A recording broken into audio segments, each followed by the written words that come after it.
Morning, my name is Bram Blighnout. I live in South Africa. Me and my family fell victim to home invasion and robbery on a small holding on Buffelspoort. I was working on Teresa mine as a drilling foreman, as I've been doing that for the last 19 years. My wife notified me roughly at 11:12 that the dogs are barking, and she's quite wary about it and worrying about why is the dog barking constantly. So I can't leave my shift and go home to go and see what's wrong. I must wait for my worker's shift to end. So my worker's shift ended at 2 o'clock, roughly 2:15. I was out the mines gate. I went and dropped my workers off at home. And so I went back home to go and see if everything is alright, because it's quite close to the mine.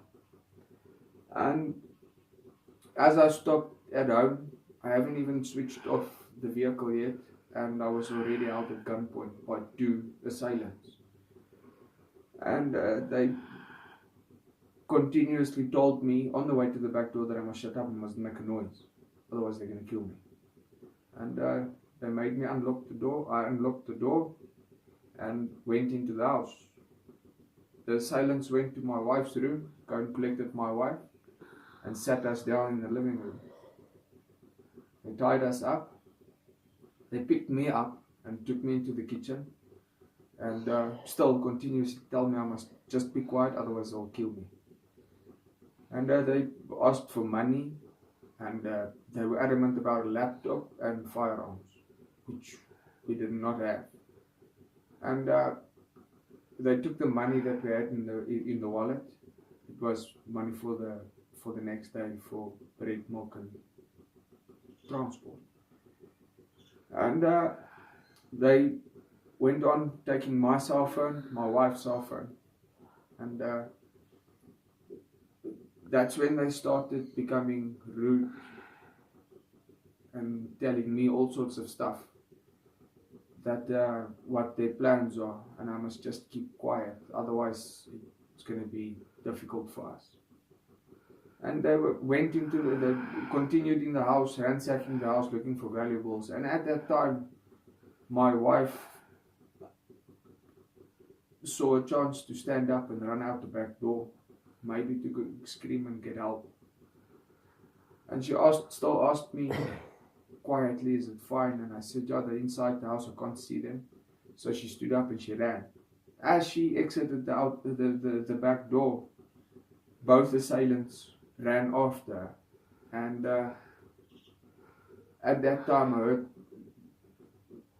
loud screaming from my wife's side outside. And I don't know what happened, and shots went off. At that time, the second assailant turned around, came back into the house. As he came through the door, he had the gun ready pointed for my head to shoot me point blank. And at that time, still the shots were screaming outside. And the guy shot the first shot, and I was able to eat the gun away, so he shot me in the arm.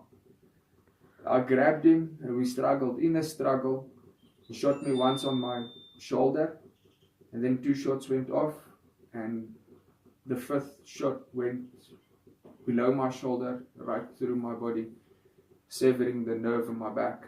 So I'm permanently in a wheelchair now.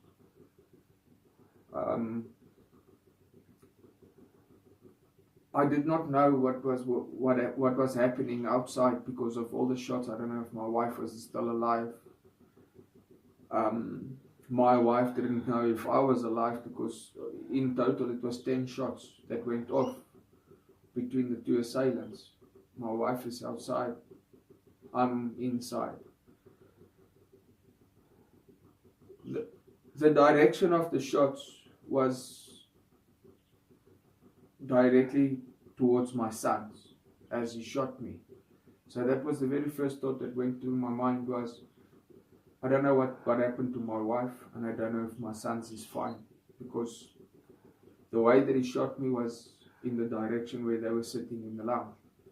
My eldest son saw this whole incident happening. And they shot me. I was laying in the ground. I was able to basically drag myself towards the kitchen floor, and that's where I rolled over.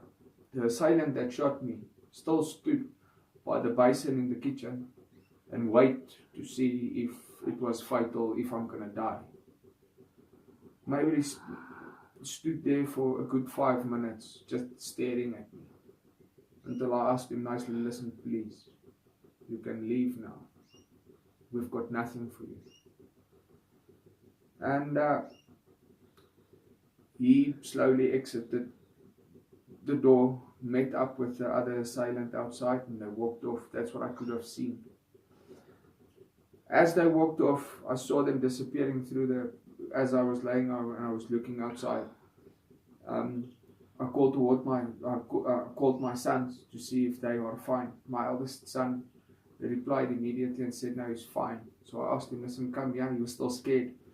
And he came to me and I asked him, listen, close the back door and lock it, because I don't want them to come back. You were able to close the back door and lock it.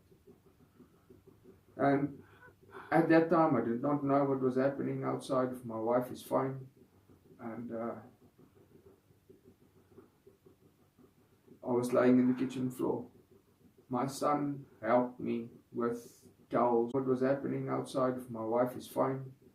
And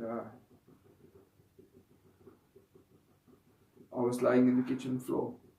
My son helped me with towels to basically prevent the blood from running everywhere as I was laying on the floor.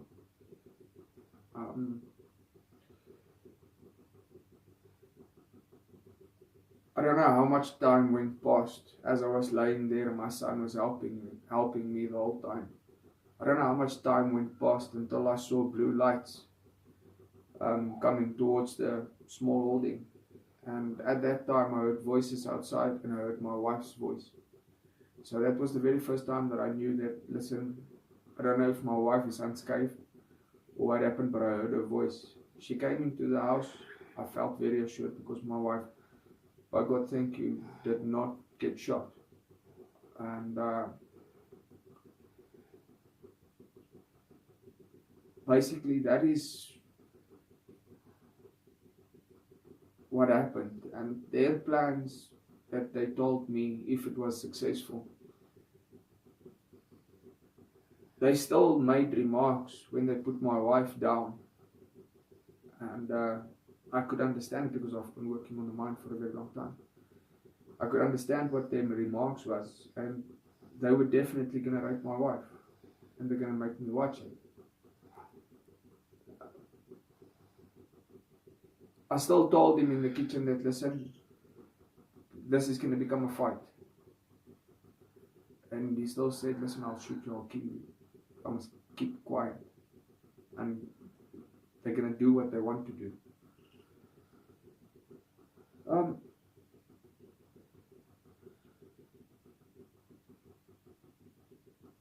I don't know why, but that is what happened, and that is their motives. It's not just a robbery. They made it personal immediately of what their plans was to do what they wanted to do. And for me, it's not just a robbery. They really wanted to hurt us, and if they get something in the process, it's a bonus. Now, the aftermath of being shot, for me, I don't think there's any person on this world that can understand how it is to lose your ability to walk.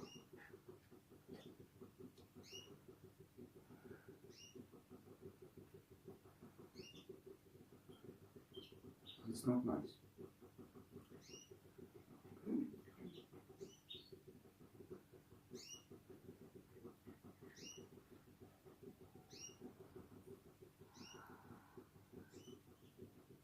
They did not just rob us. They stole everything.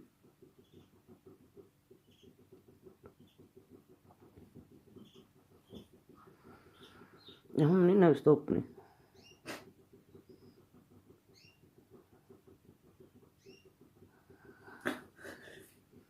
It's been 2 years.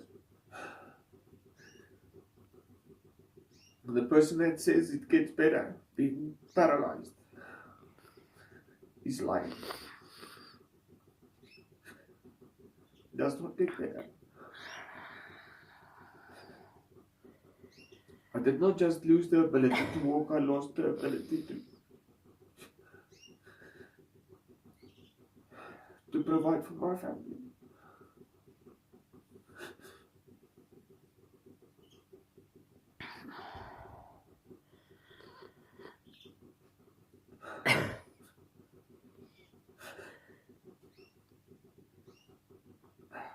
I struggle every day of my life.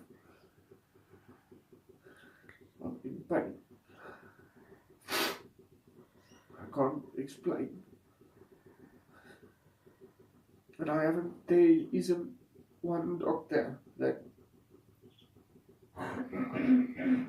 I know of that's willing to help me.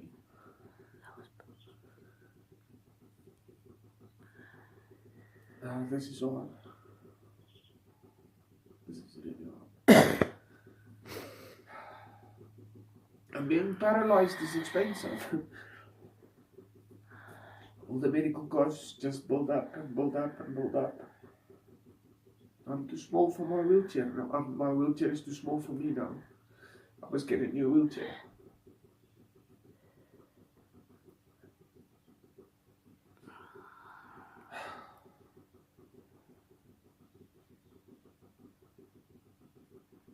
I don't know what to say next. It's hard. It's difficult. Every time I must relive this. I relive this every day of my life. I can say for 2 years I've been shot every single night of my life. I've been shot. Reliving that thing each and every day.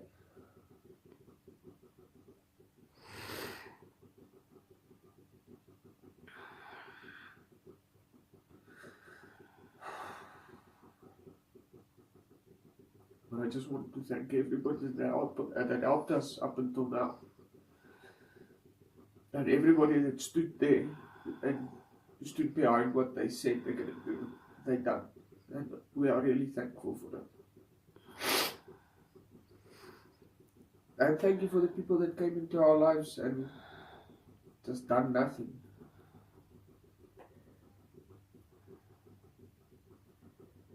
Thank you. This is my life.